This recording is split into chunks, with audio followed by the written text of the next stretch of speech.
जय हिंद दोस्तों। आज हम भारतीय राज्य व्यवस्था के अंतर्गत चैप्टर 18 उपराष्ट्रपति के बारे में पढ़ेंगे। देखिए, उपराष्ट्रपति का जो पूरा उपराष्ट्रपति का जितना भी प्रक्रिया है, उनका निर्वाचन है, अर्हताएं हैं या फिर उनको वेतन भत्ते, सारी चीज़ें पूरी डिटेल्स अनुच्छेद 63 से लेकर के 71 तक बताया गया है। ठीक है। और अनुच्छेद 66 में निर्वाचन के बारे में बताया गया है।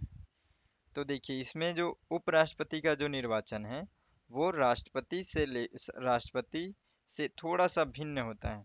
तो उसको हम लोग समझते हैं। देखिए, राष्ट्रपति का जब हम लोग पिछले वीडियो में पढ़े, उसमें ये था कि राष्ट्रपति के लिए जो राज्यों के जो विधानमंडल होते हैं उसमें से भी जो निर्वाचित सदस्य होते हैं वो भी इसमें भाग लेते हैं। समझेंगे इसको थोड़ा अच्छे से, है ना, ध्यान से समझिएगा। देखिए, जो राष्ट्रपति हैं उनके चुनाव में राज्य भी भाग लेते हैं, सिंपल सा। ठीक है, यानी कि राज्य भाग ले रहा है, यानी कि राज्य में जो विधानमंडल है उसमें उसके जो निर्वाचित सदस्य हैं वो भी भाग ले रहे हैं। ठीक है। लेकिन जो उपराष्ट्रपति हैं उनके चुनाव में जो भी राज्य का कोई भी इसमें कंट्रीब्यूशन नहीं होता है, वो लोग इसमें कोई भी भाग नहीं लेते हैं। जो उपराष्ट्रपति का चुनाव होता है उसमें सदन में जितने भी लोग हैं, दूसरा कंडीशन आप देखिएगा, सदन में जितने भी लोग हैं उपस्थित, चाहे वो निर्वाचित हो चाहे वो मनोनीत हो, सभी भाग लेंगे उपराष्ट्रपति के निर्वाचन में। लेकिन हम लोग देखे थे कि राष्ट्रपति का जब निर्वाचन होता है उस समय जो मनोनीत सदस्य होंगे, चाहे वो सदन के हों चाहे वो राज्य विधानमंडल के, वो लोग भाग नहीं लेंगे। यानी कि राष्ट्रपति के चुनाव में सदन के मनोनीत सदस्य भी भाग नहीं ले रहे थे, जबकि उपराष्ट्रपति के निर्वाचन में ये लोग भाग लेते हैं। इसको आप अच्छे से ध्यान में रखिएगा। उसके बाद से आनुपातिक प्रतिनिधित्व के आधार पे, ये दोनों में सेम है, आनुपातिक प्रतिनिधित्व के आधार पे एकल संक्रमण मत के द्वारा गुप्त मतदान के तहत इनका निर्वाचन होता है। देखिए यहाँ पे मैं थोड़ा सा इसको बता ही देता हूँ, है ना। पिछली बार भी मैं इसको नहीं बताया था। जो आनुपातिक प्रतिनिधित्व होता है और एकल संक्रमण मत होता है और गुप्त मतदान, ये बहुत इम्पॉर्टेंट है। कभी भी आप, मैं पहले भी बताया था कि आप इसको बहुत अच्छे से ध्यान में रखना, लेकिन मैं थोड़ा सा इसको और इजी तरीके से बता देता हूँ कि इसका क्या अर्थ होगा इसमें, इसलिए थोड़ा ज़्यादा अच्छे से याद रखेंगे आप लोग।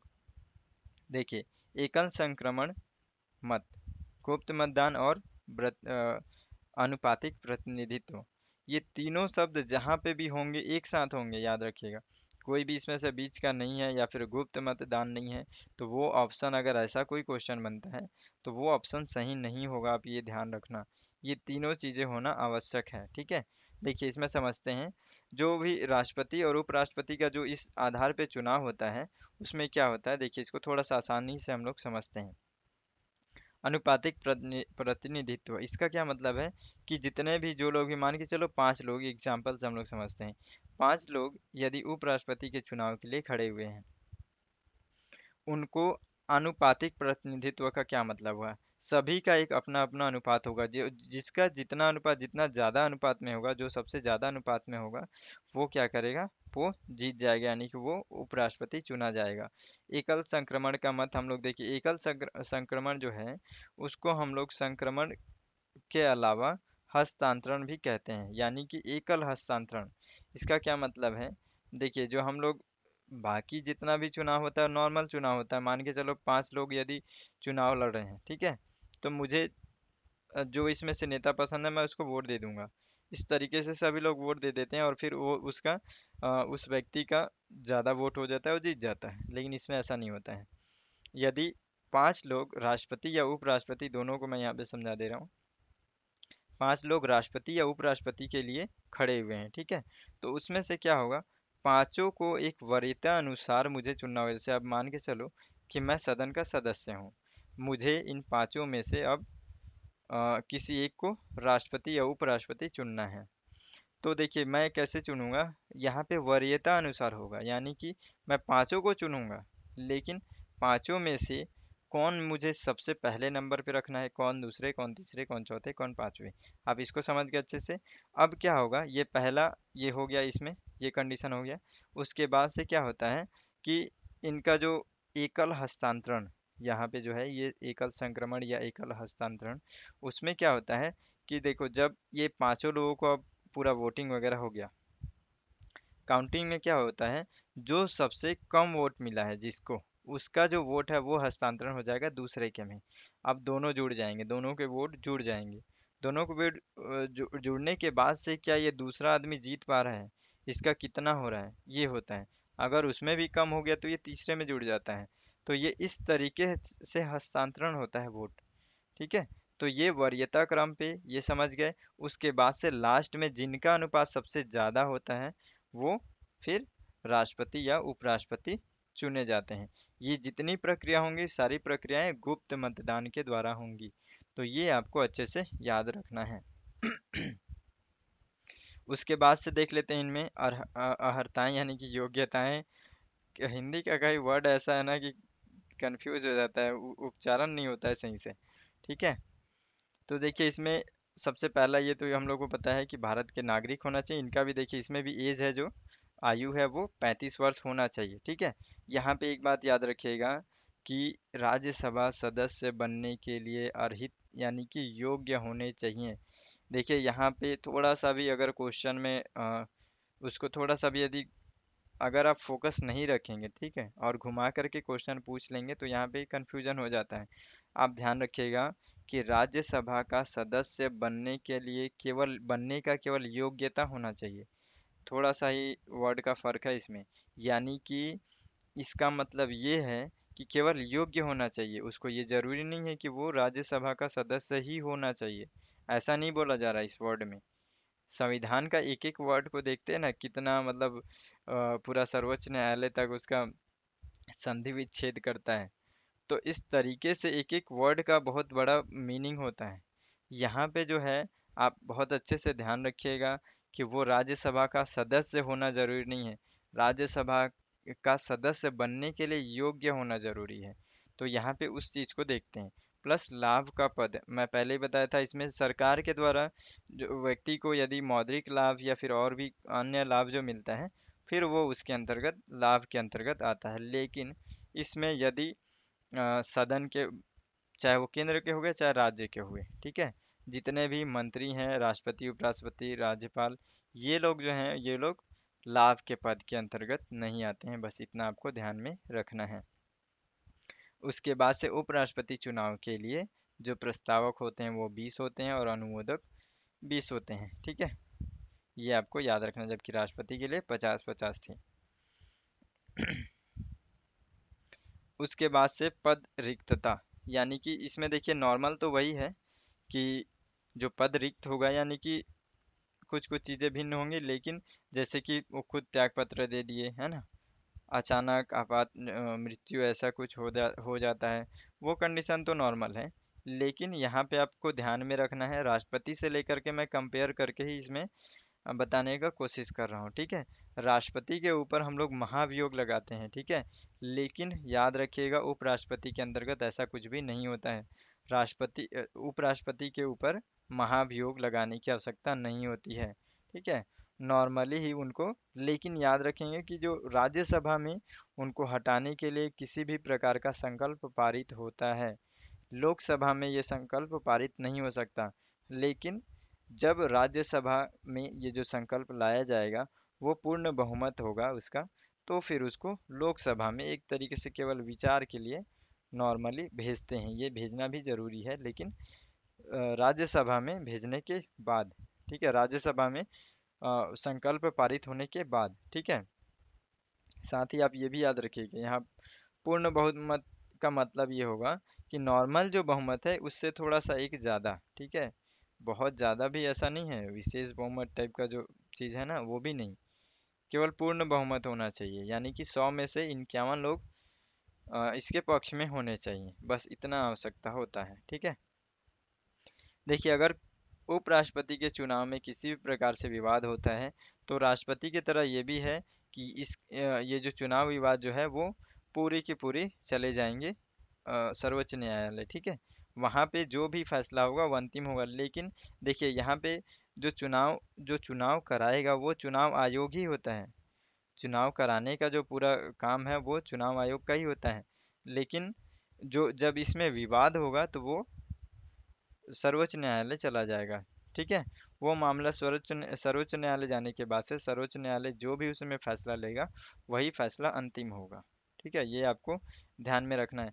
चुनाव आयोग चुनाव कराता है, इसका मतलब ये नहीं है कि जो अंदर का जो पूरा प्रक्रिया है, जो चुनने का ये जो प्रक्रिया है वो उसमें नहीं है।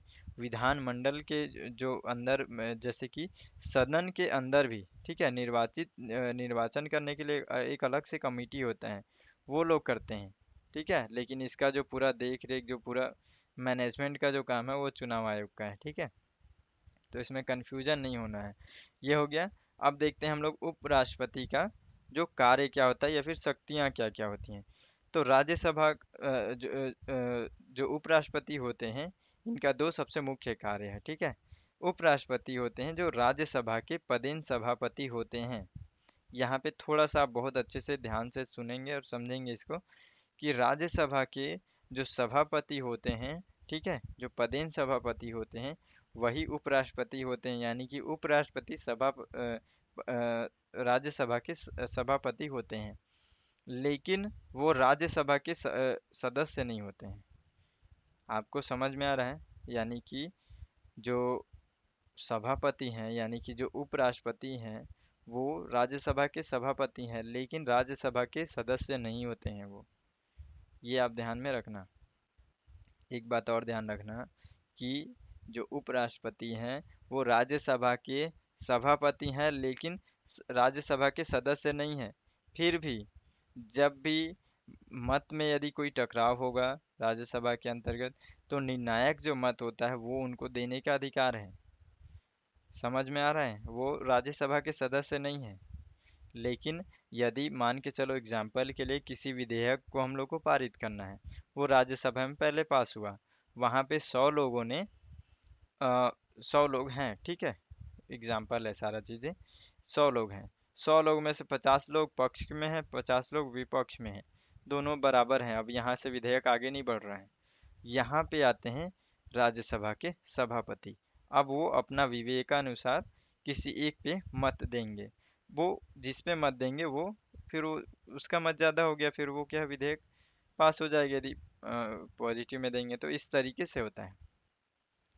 तो आपको समझ में आ रहा है कि वो राज्यसभा के सभापति हैं, लेकिन राज्यसभा के सदस्य नहीं हैं, लेकिन वो उपराष्ट्रपति के रूप में भी काम कर रहे हैं।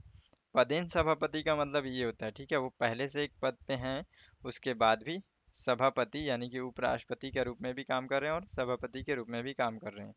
लेकिन उपराष्ट्रपति के रूप में उनका जो कार्य देखना कभी भी आपको ये नहीं दिखेगा। उपराष्ट्रपति का जो पद पे जो काम करते हैं उसके लिए उनका कोई भी वेतन नहीं मिलता। उनका सारा जो वेतन होता है वो सभापति के रूप में मिलता है। दूसरा इनका कार्य और शक्तियाँ ये है कि जब भी जो राष्ट्रपति के किसी भी तरीके से कोई भी कंडीशन हो, त्यागपत्र हो, निष्कासन हो, मृत्यु हो, तो ऐसी स्थिति में जब वो राष्ट्रपति के रूप में कार्यवाहक राष्ट्रपति के रूप में काम करते हैं, उस समय उनको जो पूरा उनका शक्ति है, वेतन है, सारा चीज़ राष्ट्रपति के रूप में ही उनको प्राप्त होता है। तो ये भी आप अच्छे से ध्यान में रखेंगे। तो इसमें जो टॉपिक है छोटा सा टॉपिक था, लेकिन छोटे छोटे चीज़ें हैं जो जिनको आप बहुत अच्छे से याद रखेंगे, ठीक है। तो ये हम लोगों का चैप्टर, ये सारी चीज़ें थी। अब उसमें थोड़ा सा हम लोग देख लेते हैं कि इसको हम लोग को राष्ट्रपति के लिए भी देखना था, लेकिन हम लोग नहीं देख पाएंगे, नहीं देख पाए उसको। आप लोग ज़रूर देख लेना एक बार, ठीक है। जो जो विशेष बातें हैं, जैसे उपराष्ट्रपति में भी बहुत सारे ऐसे उपराष्ट्रपति थे जिसमें कुछ कुछ विशेष बातें, क्योंकि कई बार इससे क्वेश्चन आ रहा है, मैं देखा ये, इसलिए फिर मैं इसको ऐड किया हूँ, ठीक है ना। तो देखिए इसमें क्या है, हमारे सबसे पहले जो उपराष्ट्रपति थे वो डॉक्टर सर्वपल्ली राधाकृष्णन थे। तो इनके बारे में कुछ दो चार पॉइंट बस याद रखेंगे। देखिए जब ये उपराष्ट्रपति नहीं बने थे उस समय ये सोवियत संघ में राजदूत थे, यानी कि भारत के, ठीक है ना, इंडियन एम्बेसडर जिसको बोलते हैं, ये थे उस समय। और ये जो उस समय उनका जो कार्यकाल था वो था 1949 से लेकर के 1952, इतने समय तक वो राजदूत थे। कहाँ? सोवियत संघ में। उसके बाद से 1952 के बाद से फिर वो उपराष्ट्रपति बने, और उस समय उन्होंने अपना 2 कार्यकाल पूरा किया, यानी कि 10 साल तक वो उपराष्ट्रपति बने। उसके बाद से फिर वो राष्ट्रपति भी बने। फिर उसके बाद से वो 1954 में उनको भारत रत्न भी मिला। तो इस तरीके से ये एक विशेष व्यक्ति हो गया, ठीक है। इनका कार्यकाल याद रखिएगा, और उपराष्ट्रपति के रूप में 1952 से लेकर के 1962, ठीक है। अब देखिए अगला, जाकिर हुसैन।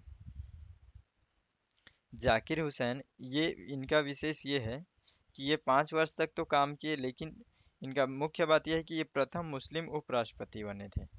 तो ये आपको यहाँ पे ध्यान रखना है। उसके बाद से वीवी गिरी। वीवी गिरी का जो कार्यकाल था वो 1967 से लेकर के 1969 में।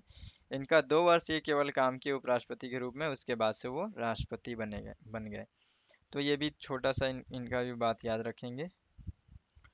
उसके बाद से आते हैं मोहम्मद हिदायतुल्लाह। इनका विशेष ये है कि इनका कार्यकाल 5 वर्ष का ही था, लेकिन ये उच्चतम न्यायालय के मुख्य न्यायाधीश थे, जो कि कार्यवाहक राष्ट्रपति भी बने, ठीक है।